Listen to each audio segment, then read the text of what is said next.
من داخل قاعة العرض الرئيسية، حيث يقام معرض بعنوان ضحكة مصر لمجموعة من الشباب الذين أبدعوا أعمالهم والتي تتحدث وتعبر عن ثورة 25 من يناير. كان لنا هذا اللقاء مع أحد الشباب المشاركين بأعمالهم في المعرض. نتعرف بيك. محمد جمال، خريج كلية تربية نوعية قسم التربية الفنية جامعة عين شمس. أنت شاركت في الثورة؟ طبعا، لازم الشباب تشارك في الثورة، ولازم كلنا نشارك في بناء مصر. إيه العمل اللي أنت مشارك بيه النهارده؟ ده عمل بيعبر عن الجراح اللي حصلت في مصر ومداواتها والجراح اللي لسه بتنزف فيها.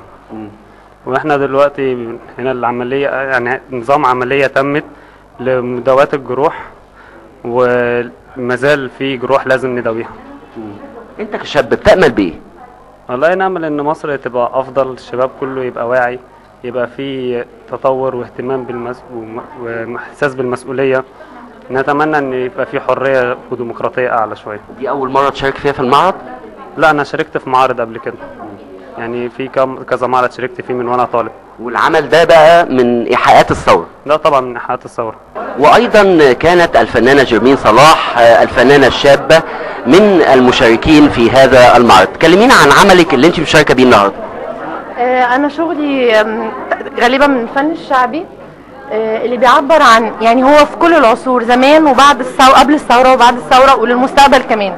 من زمان جدا الحضارات الشرقية والحضارات الغربية في صراع ما بينها، وحضارات الغرب بتحاول انها تستمد من حضارات الشرق اللي هي اساسا هم خدوا مننا وابتدوا يطوروا نفسهم، واحنا يعني ما طورناش طبعا زيهم، بس اقصد هي الحضارات الاصليه اللي مش ممكن حد يغيرها. تناولي فكره الصراع بين الحضارات من خلال اعمالك الفنيه واللي ما زالت موجوده وهتزيد اكتر في المستقبل كمان.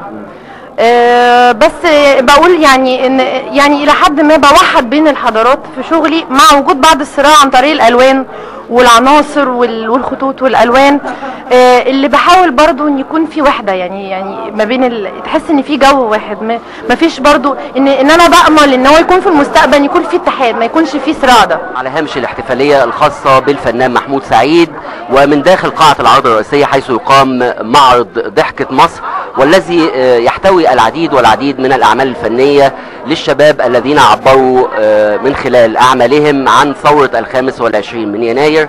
كان لنا هذا اللقاء مع الاستاذ الدكتور هشام سعودي، عميد كليه الفنون الجميله جامعه الاسكندريه. اهلا بحضرتك يا دكتور هشام. اهلا بيك. حضرتك تكلمني عن انطباعك النهارده عن المعرض، وخاصه انه بيقام في اعقاب ثوره 25 من يناير.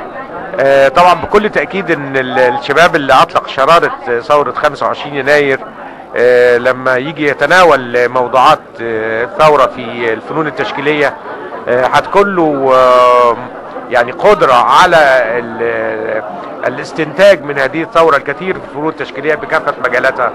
وعليه احنا النهارده شايفين معرض بيقدمه شباب، سواء من الهواة سواء من المحترفين من خريجين الكلية، بيقدموا مجموعة تجارب مرتبطة بالحدث وقيمته وتفاعلهم معاه في كل لحظة من لحظاته، سواء في بداياته سواء في مراحله الحالية، في استشرافهم لمستقبل هذا الحدث ايضا في بعض الحالات، وبتجارب متنوعة ما بين التصوير والموزاييك والإلستريشن او العمل المركب.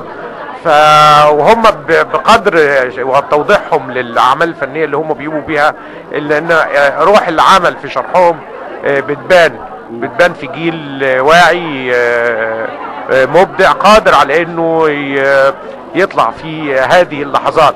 واللحظات دايما الحرجة في تاريخ الشعوب وتاريخ لحظات الثورة ولحظات